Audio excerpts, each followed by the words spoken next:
Guys good morning. যিহেতু মানে বহুতে সুধি আছে যে আছাম ফৰেষ্টাৰ গ্ৰেড 1ৰ কাট অফ আৰু লগতে আপোনালোকৰ Assam police commando battalion ABSI যিটো ABSI ভেকেঞ্চি আছে তাৰ ওপৰত কাট অফ বনাবলৈ দি আছে। চ' আপোনালোকক মানে ফৰেষ্টাৰ গ্ৰেড 1ৰ কাট অফ আৰু লগতে আপোনালোকৰ যিটো ABSI কাট অফ আজি এই ভিডিঅ'ৰ জৰিয়তে জনোৱা হ'ব। চ' আপোনালোকে ভিডিঅ'টো সম্পূৰ্ণ চাব, তেতিয়া আপোনালোকে বুজি পাব। যিটো এনালাইজ কৰি জনোৱা হ'ব যে আপোনালোকৰ এক্সপেক্টেড কিমান কাট অফ যাব পাৰে ABSI আৰু ফৰেষ্টাৰ গ্ৰেড 1ৰ। যেহেতু আপোনালোকৰ ফৰেষ্টাৰ গ্ৰেড 1ত বৰ্তমান এতিয়া যিটো 2026ৰ ভেকেঞ্চি ওলাইছে তাত আপোনালোকৰ টোটেল 211টা পোষ্ট আছে ফৰেষ্টাৰ গ্ৰেড 1ত, গম পাইছে নহয়। আৰু কিন্তু যিটো যোৱা বছৰত আছিল, যোৱা বছৰত আপোনালোকৰ 264টা পোষ্ট আছিলে যোৱা বছৰত, কিন্তু এইবাৰ আপোনালোকৰ ভেকেঞ্চি বেছি কম নহয়, জাষ্ট কেইটামান ভেকেঞ্চি কম আহিছে আগৰবাৰৰ তুলনাত। কিন্তু এইবাৰ এটা ৰিজাৰ্ভেশ্যন বেছি আছে, যিটো টি ট্ৰাইবৰ কাৰণে এইবাৰ ৰিজাৰ্ভেশ্যনটো বেছি আছে যিটো ফৰেষ্টাৰ গ্ৰেড 1। আগতে যিটো 2023ত টি ট্ৰাইবৰ কাৰণে ৰিজাৰ্ভেশ্যন আছিলে, এইবাৰ যিহেতু টি টাইপৰ কাৰণে মানে 3টামান পোষ্ট আপোনালোকৰ টি টাইপৰ কাৰণে ৰিজাৰ্ভেশ্যনত গুচি গৈছে। আৰু এটা কথা আপোনালোকক জনাই দিওঁ, যিটো আপোনালোকৰ ফৰেষ্টাৰ গ্ৰেড 1 আৰু ABSI, ফৰেষ্টাৰ গ্ৰেড 1টো আপোনালোকৰ ABSI তুলনাত চেলাৰীটো কম হয়। যিহেতু আপোনালোকৰ ফৰেষ্টাৰ গ্ৰেড 1টো আপোনালোকৰ 6400 গ্ৰেড পে' হয়, কিন্তু আপোনালোকৰ যিটো মানে ABSI তুলনাত আপোনালোকৰ ফৰেষ্টাৰ গ্ৰেড 1ৰ চেলাৰীটো কম হয়। যিহেতু আপোনালোকৰ ফৰেষ্টাৰ গ্ৰেড 1ৰ গ্ৰেড পে'টো হ'ল 6400, কিন্তু আপোনালোকৰ যিটো ABSI হয়, ABSIটো আপোনালোকৰ গ্ৰেড পে'টো 8700 হয়। তাৰ লগতে আপোনালোকৰ কামাণ্ডো এলাউন্স এটাও পায়। চেলাৰীটো আপোনালোকৰ ফৰেষ্টাৰ গ্ৰেড 1ৰ তুলনাত বহুত গুণে আপোনালোকৰ ABSIত বেছি হয়। যিহেতু এইবাৰ পোষ্ট 211টা আছে, 211টাই আপোনালোকৰ 4টা আপোনালোকৰ এক্স ছাৰ্ভিচমেনৰ কাৰণে ৰিজাৰ্ভেশ্যন আছে ফৰেষ্টাৰ গ্ৰেড 1ত। কাট অফ জনোৱাৰ আগে আপোনালোকক দুটামান কথা জনাই লওঁ যে আপোনালোকৰ যিটো ফৰেষ্টাৰ গ্ৰেড 1ৰ চিলেবাছটো চাই লওক। যিটো ফৰেষ্টাৰ গ্ৰেড 1ত আপোনালোকৰ কিন্তু মেথছৰ বিষয়ে উল্লেখ নাই। যিটো আপোনালোকৰ ফৰেষ্টাৰ গ্ৰেড 1ৰ চিলেবাছ যিটো অফিচিয়েলি দিছে, অফিচিয়েলিত মেথছৰ বিষয়ে উল্লেখ নাই, আপোনালোকে চাই লওক। কিন্তু আপোনালোকৰ যিখিনি মানে জিকে বা হেৰি হয়, যিখিনি কিতাপৰ কথা মই কৈছিলোঁ, কিতাপ আপোনালোকৰ যিখিনি জিকে আহে ফৰেষ্টাৰ গ্ৰেড 1 বা SI লেভেলৰ হওক যিয়ে নহওক, গোটেইখিনি কিতাপ মোৰ ডেছক্ৰিপশ্যনত পাব। আপোনালোকৰ যিটো চিলেবাছ ফৰেষ্টাৰ গ্ৰেড 1ত দিয়া আছে, তো আপোনালোকে পাৰিলে এইকেইখন কিতাপ ল'ব, যিকেইখন মানে চিলেবাছৰ মতে আছে। এইকেইখন কিতাপ পঢ়িলে আপোনালোকৰ বহুতখিনি কমন পৰা চান্স থাকে ফৰেষ্টাৰ গ্ৰেড 1ৰ ক্ষেত্ৰত। তো গাইজ মানে কি ফৰেষ্টাৰ গ্ৰেড 1ত আপোনালোকৰ টোটেল 150 মাৰ্কৰ হয়। যিহেতু আপোনালোকৰ ফিজিকেল ইফিচিয়েঞ্চি টেষ্টটো ফাৰ্ষ্টত আপোনালোকৰ ফিজিকেল ইফিচিয়েঞ্চি টেষ্টটো হয়। ফিজিকেল ইফিচিয়েঞ্চি টেষ্টটো টোটেল 40 মাৰ্ক থাকে। যিহেতু আপোনালোকৰ 2023ত আপোনালোকৰ 264টা ভেকেঞ্চি আছিল আৰু আপোনালোকৰ এতিয়া বৰ্তমান আপোনালোকৰ 211টা আছে। তো আপোনালোকৰ মানে ফৰেষ্টাৰ গ্ৰেড 1ৰ এইবাৰ বৰ্তমান কাট অফ কিমান যাব পাৰে। যিহেতু আপোনালোকে এইবাৰ গম পায় আপোনালোকৰ কম্পিটিশ্যন দিনক দিনে বাঢ়ি গৈছে। যেতিয়াৰ পৰা মামাই স্বচ্ছ আৰু নিকাভাৱে নিযুক্তি দিয়া হ'ল, তেতিয়াৰ পৰা আপোনালোকৰ ফিল্ডত ল'ৰা ছোৱালী বা কম্পিটিশ্যনৰ ক্ষেত্ৰত বহুতখিনি বাঢ়ি গ'ল। আপোনালোকৰ যেতিয়াৰ পৰা নিকা নিযুক্তি হৈ গ'ল, আগৰ তুলনাত মানে কম্পিটিশ্যন ইমানেই বাঢ়ি গ'ল, সকলো ল'ৰা এতিয়া পঢ়িবলৈ ষ্টাৰ্ট কৰিলে, দৌৰিবলৈ ষ্টাৰ্ট কৰিলে, বহুত কম্পিটিশ্যন বেছি হৈ গ'ল আগৰ তুলনাত। যিহেতু আগৰবাৰ কাট অফ কিমান মাৰিছিল 264টা পোষ্টত, মই জনাই আছোঁ। আগৰবাৰ আপোনালোকৰ ফৰেষ্টাৰ গ্ৰেড 1ৰ ক্ষেত্ৰত 32.20 পৰা আপোনালোকৰ জেনেৰেল কাষ্টৰ নাম আহিছিল। আগৰবাৰ পোষ্টত 32.20, ফিজিকেল ইফিচিয়েঞ্চি টেষ্টত 32.20 পৰা আপোনালোকৰ 2023ত যিখিনি ভেকেঞ্চি আছিল এইখিনিত আপোনালোকৰ নাম আহিছিল। আৰু কাষ্টৰ ক্ষেত্ৰত আপোনালোকৰ 31.50 পৰা মানে মাতিছিল আপোনালোকৰ ৰিটেন টেষ্টৰ কাৰণে, গম পাইছে নহয়, ফৰেষ্টাৰ গ্ৰেড 1ত। কিন্তু এইবাৰ আপোনালোকৰ যিহেতু পোষ্টটো কম, তো কাট অফ কিমান যাব পাৰে। যিহেতু আপোনালোকৰ এইটো ল'ৰাৰ ক্ষেত্ৰত, ছোৱালীৰ ক্ষেত্ৰত আগৰবাৰ মাৰিছিল আপোনালোকৰ জেনেৰেলত 27 মাৰিছিল ছোৱালীৰ ক্ষেত্ৰত আগৰবাৰত, আৰু কাষ্টৰ ক্ষেত্ৰত আপোনালোকৰ 26 মাৰিছিল, 26.50 মাৰিছিল, আৰু জেনেৰেলত আপোনালোকৰ 27 মাৰিছিল ছোৱালীৰ ক্ষেত্ৰত। তো এতিয়া মানে আপোনালোকে এইবাৰ বৰ্তমান কাট অফ কিমান মাৰিব পাৰে ফৰেষ্টাৰ গ্ৰেড 1ৰ ক্ষেত্ৰত। যিহেতু আপোনালোকে সকলোৱে গম পায় এতিয়া কম্পিটিশ্যন, আগৰ কম্পিটিশ্যনৰ তুলনাত এতিয়া কম্পিটিশ্যন বহুত। যিহেতু এতিয়া স্বচ্ছভাৱে নিকা নিযুক্তি দিয়াৰ বাবে সকলোৱে প্ৰেক্টিছ কৰে, সকলোৱে মানে ৰানিং ইম্প্ৰুভ কৰি সকলোৱে চৰকাৰী চাকৰি লাগে। চ' সেইবাবে আপোনালোকৰ এইবাৰ কিমান যাব পাৰে। এইবাৰ আপোনালোকৰ যিহেতু আগৰবাৰ 32.20 গৈছিলে, চ' এইবাৰ কিমান যাব পাৰে আপোনালোকক জনাই দিছোঁ। যিহেতু পোষ্ট কম, তাতে আৰু টি টাইপৰ কাৰণে 2-এটা পোষ্ট ৰিজাৰ্ভেশ্যন আছে, আৰু বেছি পোষ্ট ৰিজাৰ্ভেশ্যন নাই। তো আপোনালোকৰ কাট অফ এইবাৰ আপোনালোকৰ 33.20 মান পালেহে আপোনালোকৰ ফৰেষ্টাৰ গ্ৰেড 1ত জেনেৰেল কাষ্টৰ হ'লে নাম আহিব। কিন্তু এইটো কথা মনত ৰাখিব। যিটো কৈছোঁ মানে এইটো ছেভ স্ক'ৰ, আপোনালোকে যদি সেইটো পায় মানে আপোনালোকৰ নিশ্চিন্ত মনে থাকিব পাৰে নেক্সট ফেজৰ বাবে, ৰিটেন এক্সামৰ বাবে।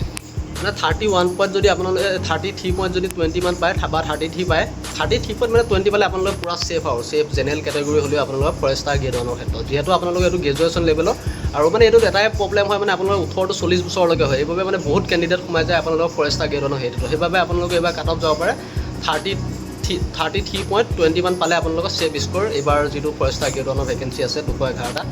আৰু যদি কাষ্টৰ ক্ষেত্ৰত যাবলৈ যাওঁ, কাষ্টৰ ক্ষেত্ৰত যদি আপোনালোকে মানে 32.50 মান পায়, 32.50 মান পায় আপোনালোকৰ ছেভ স্ক'ৰ। মানে সেইটো স্ক'ৰত যদি আপোনালোকে উঠাই থৈ দিয়ে আপোনালোকে নেক্সট মানে আপোনালোকে ৰিটেনৰ কাৰণে দিব পাৰিব, ৰিটেন দিব পাৰিব। 5 টাইমছ কেণ্ডিডেটৰ ভিতৰত আপোনালোকৰ নাম আহি যাব ৰিটেনৰ কাৰণে, গম পাইছে নহয়। আৰু এতিয়া বৰ্তমান ছোৱালীৰ ক্ষেত্ৰত আহোঁ, যিহেতু ছোৱালীৰ আপোনালোকৰ আগৰবাৰ 27 মাৰিছিল জেনেৰেলৰ ক্ষেত্ৰত। চ' এইবাৰ মানে ছোৱালীৰ ক্ষেত্ৰত ইমান কম্পিটিশ্যন নাথাকে বাৰু, তেও আপোনালোকে আগৰবাৰ যিহেতু 27 মাৰিছিল, এইবাৰ আপোনালোকে পইণ্ট একেটা প্লাছ কৰি দিয়ক, 28 মান পালে আপোনালোকৰ নাম আহা, 28 মানে 28.5 মান পাবলৈ চেষ্টা হ'ব। আপোনালোকে নিশ্চিন্ত মনে থাকিব পাৰিব 28.5 মান পালে যদি ফৰেষ্টাৰ গ্ৰেড 1ৰ ক্ষেত্ৰত, গম পাইছে নহয়। যিহেতু গ্ৰেজুৱেট লেভেলত বহুতখিনি হায়াৰ ছেকেণ্ডেৰী পাছৰ কেণ্ডিডেট থাকে, গ্ৰেজুৱেট নাথাকে। চ' গ্ৰেজুৱেট লেভেলত অলপ হ'লেও কম্পিটিশ্যনটো কম হয়।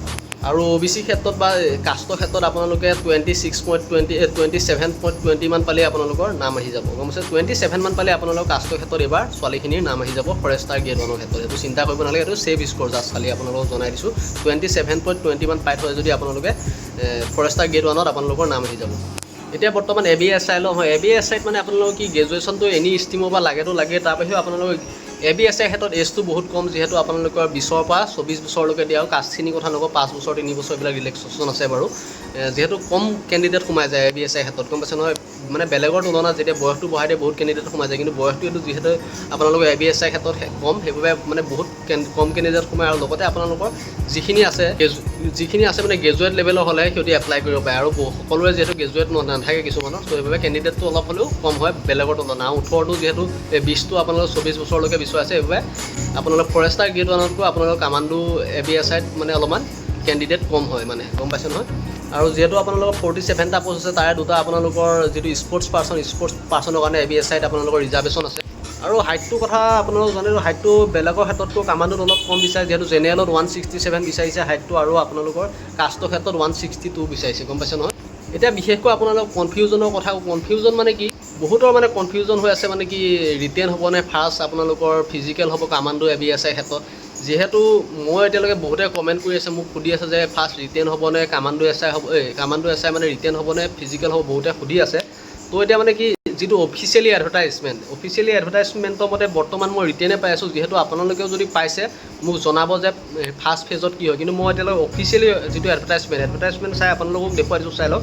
অফিচিয়েলি এডভাৰটাইজমেণ্ট মতে কিন্তু এতিয়ালৈকে বৰ্তমান মই ৰিটেন পাই আছোঁ দেই। ৰিটেন যিহেতু আপোনাৰ 100 মাৰ্কৰ ৰিটেন হয় অফিচিয়েলি এডভাৰটাইজমেণ্টৰ মতে, তো ফাৰ্ষ্ট মোৰ হিচাপত ৰিটেনে হ'ব লাগে, ৰিটেন কামাণ্ডো ABSI ক্ষেত্ৰত আপোনালোকে নিজে চাই লওক। তাৰপিছত এতিয়া মানে বৰ্তমান এতিয়া ৰিটেন হ'লে যিহেতু আপোনালোকৰ নিগেটিভ মাৰ্কিং থাকে, গম পাইছে নহয়। নিগেটিভ মাৰ্কিং আছে আপোনালোক ABSI ক্ষেত্ৰত বা UBSI ABSI চব নিগেটিভ মাৰ্কিং থাকে। তো এইবাৰ মানে ৰিটেনত কিমান পাব লাগিব সেইটো কথা, যিহেতু আপোনালোকৰ ABSIৰ কাৰণে যিখিনি ভাল বুক আছে, কিতাপ আছে, সকলোখিনি মই ডেছক্ৰিপশ্যনত ৰাখি দিছোঁ। পাৰিলে আপোনালোকে সেইকেইখন মেইন ইম্পৰ্টেণ্ট যিবিলাক টপিক থকা বুক সেইখিনি আপোনালোকে লৈ ল'ব ডেছক্ৰিপশ্যনৰ পৰা। চ' যিহেতু মেইন এতিয়া প্ৰথম মানে কি ৰিটেন হ'ব বুলি গম পাইছোঁ ABSIৰ ক্ষেত্ৰত। তো নিগেটিভ মাৰ্ক থকাৰ কাৰণে বহুতে মানে ভুল কৰি মানে বহুত কাট অফ কমি যায়, গম পাইছে। আৰু পেপাৰৰ ওপৰত ডিপেণ্ডেণ্ট কৰে, পেপাৰ হাৰ্ড নে ইজি। তেবোৰ এটা অনুমানিক আইডিয়া কৰিব গ'লে মানে আপোনালোকৰ যিমানখিনি আগৰ পৰা হৈ আহিছে এক্সামৰ ভিতৰত চাবলৈ গ'লে আপোনালোকে মানে জেনেৰেল কাষ্টৰ হ'লে 40 মান পালে বা 40 বা 39 মান পালে আপোনালোকৰ ৰিটেনত কোৱালিফাই হয়, গম পাইছে নহয়, যিকোনো এক্সামৰ ক্ষেত্ৰত। আৰু কাষ্টৰ ক্ষেত্ৰত হ'লে মানে 37 মান যদি উঠাব পাৰে, 36 মান উঠাব পাৰে, আপোনালোকে মানে কোৱালিফাই হ'ব ফিজিকেল এফিচিয়েঞ্চি টেষ্টৰ কাৰণে। আৰু যোন কোৱালিফাই হয়, যদি ফিজিকেল তাৰ ভাল আছে, সি কামাণ্ডো ABSIত চাকৰি পাবই। কাৰণ যিহেতু বহুত হাৰ্ড হয় আপোনালোকৰ physical efficiency test commando ABSI ক্ষেত্ৰত। ৰানিং আছে, লং জাম্প আছে, 4800 মিটাৰ ৰানিং আছে, য'ত আপোনালোকৰ ABUBত 3200 মিটাৰহে থাকে। 4800 মিটাৰ ৰানিং আছে, বহুত ভাল ল'ৰা যদি পাছো কৰে বহুত ফেল মাৰি যায় ফিজিকেলৰ ক্ষেত্ৰত। আগৰবাৰ যেনেকৈ ছেকেণ্ড লিষ্ট মাৰিবলগীয়া হৈ গৈছে কামাণ্ডো ABSI ক্ষেত্ৰত। চ' ৰিটেন যদি কাৰোবাৰ ভাল যদি ফিজিকেল আছে, সি পাবই যে চাকৰি ফিক্স। আপোনালোকৰ 4.8 কিলোমিটাৰ ৰানিং আছে, লগতে আপোনালোকৰ লং জাম্প আছে, চিন আপ আছে, তাৰপিছত আপোনালোকৰ 100 মিটাৰ ৰান আছে। চ' ইমানখিনিয়ে কাট অফ যাব পাৰে। আজি যিহেতু আপোনালোকক ভিডিঅ'টো বনাই জনাই দিলোঁ। আৰু আপোনালোকক এটা কথা জনাই দিওঁ, এতিয়া মেইন যিহেতু পঢ়া শুনা ইম্পৰ্টেণ্ট, যদি আপোনালোকে গ্ৰেজুৱেট লেভেলৰ পষ্টত যাবলৈ মন আছে, পঢ়া শুনাটোৱে মেইন ইম্পৰ্টেণ্ট। চ' আপোনালোকে যিমানখিনি কিতাপ লাগে, কিবা লাগে, চ' মোৰ চব ডেছক্ৰিপশ্যনত পাব, আপোনালোকে মেইন ইম্পৰ্টেণ্ট কিতাপ চব দি থৈ দিছোঁ। চ' আজি ভিডিঅ'টো ইমানখিনিয়ে কেনেকুৱা পালে নাজানো, যদি ভাল লাগিলে লাইক কৰিব আৰু কমেণ্ট এটা দিবলৈ নাপাহৰিব। ধন্যবাদ।